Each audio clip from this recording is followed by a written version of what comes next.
Praise the Lord and shalom to you in the name of the Lord Jesus Christ.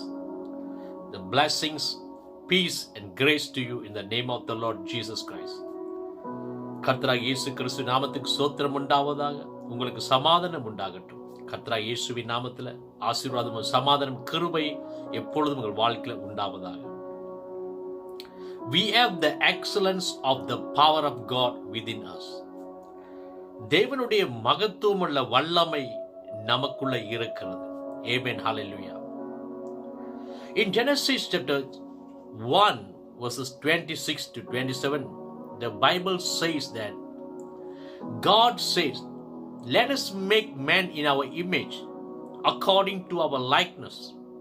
Let them have dominion over the fish of the sea, over the birds of the air, and over the cattle, over all the earth, and over every creeping thing that creeps on the earth." So God created man in his own image. In the image of God he created him. Male and female he created them.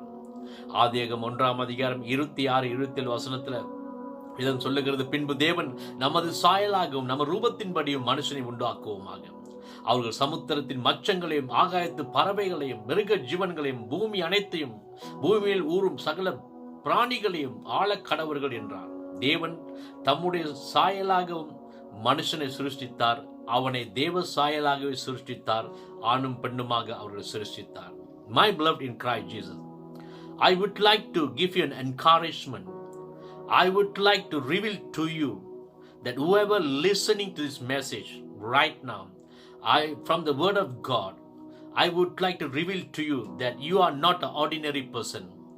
You are not empty, and you are, I declare to you and I reveal to you by the word of God that you have been created in the image and the likeness of God who created the heavens and earth. கிறிஸ்துவுக்கு அருமை அன்பானவர்களே, இதை பார்த்து கேட்டுக்கொண்டிருக்கிற செய்தி கேட்டுக்கொண்டிருக்கிற நீங்கள் யாவருக்கும் உங்களுக்கு ஒரு உற்சாகத்தை கொடுக்க விரும்புகிறேன்.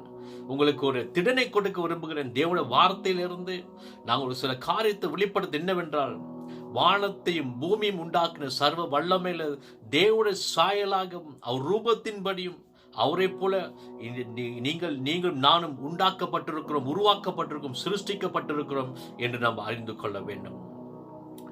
And also in 2 Corinthians chapter 4 verses 6 to 7, the Bible says, "For it is the God who commanded light to shine out of darkness, who has shone in our hearts to give the light of the knowledge of the glory of God in the face of Jesus Christ.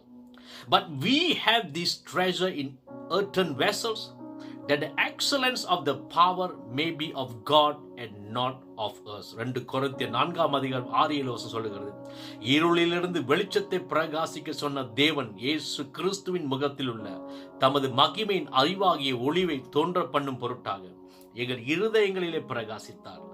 இந்த மகத்துவமுள்ள வல்லமை எங்களால் உண்டாயிராமல் தேவனால் உண்டாயிருக்கிறது என்று விளங்கும்படி இந்த பொக்கிஷத்தை மண்பாண்டங்களில் பெற்றிருக்கிறோம். Amen. Hallelujah. My beloved, maybe you are facing some challenges in your life. Maybe in your relationship with your spouse. Maybe there is a problem that you are going through in your physical body. Maybe you are going through a lot of problems in your financials.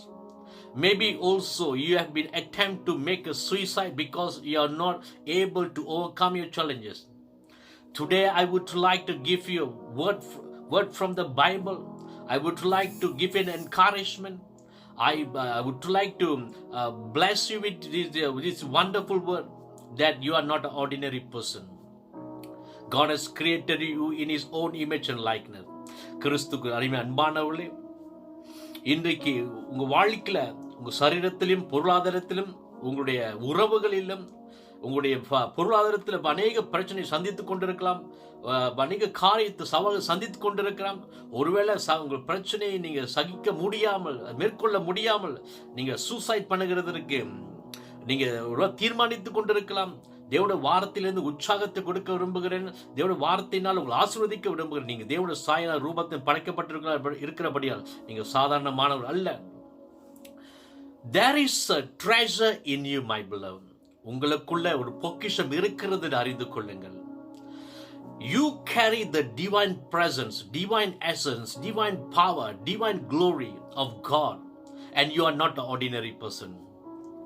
நீங்கள் நானும் தேவனுடைய தெய்வீக சாராம்சத்தையும் தெய்வீக பிரசனத்தையும் தேவனுடைய மகிமையும் தேவனுடைய வல்லமையும் நாம் சுமந்திருக்கிறோம். நீங்கள் நானும் சாதாரணமானவர்கள் அல்ல. Acknowledge these about you all the time. இதை குறித்து எப்பொழுதும் அனுதினமும் நீங்கள் பிரகடனம் பண்ணி அது அறிக்கை செய்து ஒப்புக்கொண்டிருக்க வேண்டும். That's how to get it working effectively in your life. நீங்கள் அறிக்கை பண்ணுகிற மூலமாய்த்தான் இந்த தேவனுடைய வார்த்தை, இந்த பொக்கிஷம், இந்த மகத்துவம் வல்லமை வாழ்க்கை கிரிகை திறம்பட கிரிகை செய்ய முடியும் என்று அறிந்து கொள்ளுங்கள். The Bible says in Philemon chapter 1 verse 6, the communication of thy faith may become effectual by the acknowledging of every good thing which is in you in Christ Jesus. Philemon 1:6 சொல்லுகிறது, உங்களில் உள்ள சகல நன்மைகளும் தெரியப்படுகிறதுனால உம்முடைய விசுவாசத்தின் அந்யோன்யம் கிறிஸ்து இயேசுவுக்காக பயன்பட வேண்டும் என்று வேண்டுதல் செய்கிறேன். இன்னொரு வார்த்தையில் கூறுவதானால் உங்களுடைய விசுவாசத்தினுடைய அந்யோன்யம் திறம்பட செயல்பட வேண்டும் என்ற வாழ்க்கையில நீங்க செய்ய வேண்டியதால் கிறிஸ்து இயேசுக்குள் உங்களுக்குள்ள சகல நன்மைகளையும் அதை அறிக்கை பண்ண தெரியப்படுத்த வேண்டும் என்று நீங்க அறிந்து கொள்ள, நானும் அறிந்து கொள்ள வேண்டும். So we must always acknowledge that we are a bearer and a carrier of the divine life. And we are a carrier of God's divine presence. And as a result of our confession, as a result of God's divine presence which is within us, the excellence of His power spread through us, causing everything that we do to prosper in Jesus' mighty name. ஆகையால் நாம் எப்பொழுதும் தேவனை சுமந்திருக்கிற பாத்திரமா இருக்கிறோம். தேவனுடைய ஜெய்வீகத்தின் ஜீவனை சுமந்திருக்கிற பாத்திரமா இருக்கிறோம். நாம் தேவனுடைய பிரசன்னத்தை சுமந்திருக்கிற பாத்திரமா இருக்கிறோம் என்று எப்பொழுது நம்ம அறிக்கை பண்ணும் பொழுது அதன் விளைவாக என்ன நடக்கிறது என்றால் தேவனுடைய அந்த நமக்குள்ள தேவனுடைய மகத்துவம், வல்லமை, ஆதிக்கமும், நமக்குள்ள சாராம்சம் அது நம் மூலமாக அது வெளிப்படுகிறதா இருக்கிறது. அது வெளிப்பட்டு நம்ம குறித்த எல்லா விஷயத்திலும் அது செழிப்பையும் அது மகத்துவத்தை கொடுக்கக்கூடியதா இருக்கிறது. கர்த்தராகிய இயேசுவின் நாம தேவனுக்கே மகிமை உண்டாவதாக. The Bible says the mystery of the Christianity and the glory thereof is Christ in you. வேதம் சொல்லுகிறது கிறிஸ்துவத்தினுடைய சாராம்சமும் கிறிஸ்துவனுடைய ரகசியமும் கிறிஸ்துவனுடைய மகிமையும் அது என்னவென்றால் கிறிஸ்து நமக்குள்ளே இருக்கிறார். The Bible says in Colossians chapter 1 verses 26-27, the mystery of which has been hidden from ages and from generations, but now has been revealed to His saints. To them God will to make known what are the riches of the glory of this mystery among the Gentiles, which is Christ in you, the hope of glory. கொலோசியர் 1:20 சொல்லுகிறது, புற ஜாதிகளுக்குள்ளே விளங்கிய இந்த ரகசியத்தில் உள்ள மகிமையின் ஐஸ்வர்யம் இன்னதென்று தேவன் தம்முடைய பரிசுத்தவான்களுக்கு தெரியப்படுத்த சித்தமானார். கிறிஸ்துவானவர் மகிமை நம்பிக்கையாய் உங்களுக்குள் இருப்பது இந்த ரகசியம். My beloved in Christ Jesus, be full of courageous because Christ is in you, the hope of glory. கிறிஸ்துக்கு அருமை அன்பானவர்களே, பலம் கொண்டு திடமானதாக, ஏனென்றால் கிறிஸ்துவானவர் மகிமை நம்பிக்கை உங்களுக்குள்ள இருக்கிறார். So your life isn't empty. Your life is not ordinary because there is a divine treasure in you. ஆகையால் உங்க வாழ்க்கை வெறுமையானதும் அல்ல. ஆகையால் நீங்க சாதாரணமானவர்கள் அல்ல. ஏன்னா தேவனுடைய தெய்வீகத்தினுடைய பொக்கிஷம் உங்களுக்குள்ள எனக்குள்ள இருக்கிறது. We have a treasure of power, treasure of dominion, treasure of glory within us. நமக்குள்ள உங்களுக்குள்ள தேவனுடைய மகிமையும் ஆதிக்கும் வல்லமையுடைய பொக்கிஷம் நமக்குள்ள இருக்கிறது. Our body may be made out of the dust, but God's glory is in our spirit. நம்முடைய சரீரம் அது மண்ணினால அது உண்டாக்கப்பட்டிருக்கலாம், ஆனால் நம்முடைய ஆவிக்குள்ள தேவனுடைய மகிமை இருக்கிறது என்று நீங்க அறிந்து கொள்ளுங்கள். And again that glory which is in our spirit inundates and perfects all of our physical body.